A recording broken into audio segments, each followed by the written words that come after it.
কি যে জ্বালাই পড়ছি দান করিয়ে জোন আনতে গেলাম, তা জোনে তো পালাবি না, সেই সাথে যে পরিমাণে দাম চাই তাহলে 1000 টাকা নিচে একটাও নেই। ওদিকে ধরিয়ে যদি বানান দিয়া যায় গণদুলাই তালি ভাই সামনে দোস্ত রয়েছে, শুনেছি দোস্তের বাড়ি জোন আছে, যাইয়ে দেখি একটা দুটো পা যায় কিনা। এ দেখি কাজ করতে করতে আমার মাজা সলা থাকতেছে না, তাহলে বুঝ দেখা লাগাইলাম যাই। আরে দোস্ত না, আমার তো কলা নিয়ে লাগে শালা, আমি নিজে জোন পাচ্ছি না, দান বতি বতি ফুকার বান্ধন কাটি যাচ্ছে। মনে হয় আমার কাছে জোনের দাম দেয় আসতেছে, তাছাড়া তো জানে না এই দিন হাটে যাইয়ে কি ব্যাপার ঘটিছে। ও যদি জানতে পারতো তাহলে আমার কাছে আসতো না। যাই, আসতেছে যান একটু কথাই কই আসি। আরে দোস্ত, তা কনে যাচ্ছিস তুই? আমি তো তোর কাছে যাচ্ছি। তা আমার কাছে কি এতে যাচ্ছিস? কদিন মেলা দরকার নাই দোস্ত, আমি দুটো জোন নিয়ে আইছি, তা শালা জোন আনিছি কি খাটাস আনিছি তাকে তো করতে পারছি না। শালারা 1000 আর 900, তা 1000 জানিস কিছু? 1000 আছে যা দিবা তাই, আর 900 শালাকে 3বার গোস্ত দিতে হবে, তাও আছে সব তাই। তা আমার কয় যে মেলা খাইনি আমরা, ওই একটু মাঝে মাঝে একটু ওই ফল কাড়া দিবা, একটু গরুর দুধ দিবা, এই সব। তাহলে কি জোর নিয়ে যাবে? তুই কত ইতে আসলি শালা মানছি সিলাইন তাই পাচ্ছে না, আর ওরা বোতল বোতল ওই ফিরে দিচ্ছে, স্পিড দাও এলিমেন্ট দাও। কি রে বাস্তব কদিন তুই? এই জন্য তোর কাছে যাচ্ছিলাম যদি দুটো ভালো ওই মোটা তাজা জোন পাওয়া যায়।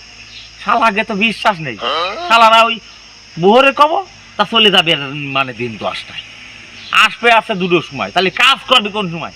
হ্যাঁ তুই কদিন একটু। সে তো বুঝলাম, তুই কি জানিস আমি কি জোন নিয়ে আইছি? আমি মানে কি কব তোরে, জোন দেখতে যাই কেলাই ছুয়াই, জোন না পাইয়ে শেষ বেশ খাটতে নিজের ক্যালসিয়াম বাড়িয়ে ফেলাই দিচ্ছি।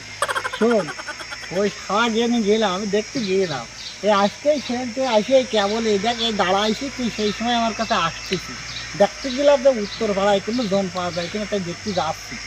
তুই আইসে আমার কাছে, শোন তালি আজকে জোনের মারিয়ে আইছি, ওই হাটে গেলাম বুঝলি, তাইয়ে আমি করছি কি, দাদা কাজ করতে পারেন তো? আচ্ছা হ্যাঁ পারি। হ্যাঁ তা বলছি তাহলে এবার চলেন, তা করছে আমাদের কিছু শর্ত আছে। এগুলো কী শর্ত বলেন? তোর বলতেছে শোনো দেখো, আমাদের কিন্তু এসি রুম ছাড়া হবে না, আমরা এসি রুমে শোবো, আমাদের এসি রুমে ছাড়া ঘুম হয় না। হ্যাঁ আমি বললাম ঠিক আছে, আর কি দরকার? হ্যাঁ বললো দাদা আর 50 ইঞ্চি এলইডি টিভি যদি রাত্রেবেলা কাজের পরে এসে দেখতে পারতাম, সুন্দর সুন্দর মেয়েরা ড্যান্স করবে, তাহলে যা হতো না দাদা। গেল। তারপরে বললাম আর কোনো শর্ত? করছে দাদা খাওয়া দাওয়া কিন্তু যেমন তেমন দিলে হবে না, আমাদের দই মাংস মিষ্টি সবসময় দরকার। আচ্ছা, গেল। আর কিছু? দাদা আমাদের ওই খাওয়ার জন্য একটা ডাইনিং টেবিল আর ওই শোয়ার জন্য একটা সোফা সেট, এই সমস্ত লাগবে। আর কি লাগবে? বলো দাদা আর যদি রাত্রেবেলা শোয়ার সময় একটা মেয়ে মানুষ যাও তো খুব ভালো হয় দাদা। এই বললি নাক বরাবর কয়েকটা ঘুষি মারি, আমি তো পলায় আইছি। এটা তুই একটা ঘুষে দিতেই পারিস? তাহলে আমি তো মারতেই পারলাম না। বাড়িতে কি জোন নিয়ে আইছি দোস্ত, আর যে জোন নিয়ে আইছি তা নিশ্চয় বটে। মাঝে মাঝে বউটা দেখছি টাকা তার পারিয়ে উঠতেছি না, কি যে করবো, দামও লাগাই ফেলেছি, তা নাহলে তো শালা গিয়ে আনে দুধ করে দিতাম। তা তোর কাছে কি ভালো মোটা তোটা জোন আছে? আমার কলাম মাথা গরম আছে, তুই আমার কাছে জোন থাকতে কে দায় কলাম না, আমি না ভাইয়ে না ফাটাই দিয়ে আইছি। আমি যাচ্ছি ওই উত্তর পাড়ায় ওই যে কেটিয়ে আছে, কেটিয়ে যদি জম দিয়ে দে, ওর সঙ্গে কি ভালো ধান কাটতে পারে, আর ওর বউটাও ভালো করে। আমার ওই যে বহানা দিয়ে আড়িয়ে দিয়ে নিয়ে আসলি, আমার দুই সাথে একসাথে মেলা কাজ হয়ে যাবে না। যে স্বামী স্ত্রী দুইজনে কি জন্য একসাথে নিশ্চয় জানিস? তো বউটা কাজ আর পারুক আর না পারুক, ওই যায় একটু তাল দিয়ে দিল, আর বউটা বাপের বাড়ি চলে গেছে আমার বউটা, তো ওরে দিয়ে 2 দিন রান্দায়ও নি ভাই, বুঝছিস? আমার আমও মানে এই কি বলবো, রত দেখো কলাও ব্যস্ত, বুঝেছিস? সেই সিস্টেম করিস।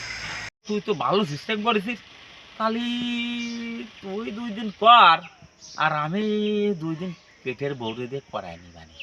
আমি তোরে দিবানি আচ্ছা বুঝছিস? তাহলে আমি আসি, হ্যাঁ? আমার কাজ শেষ হলে তোরে দিবানি, যা।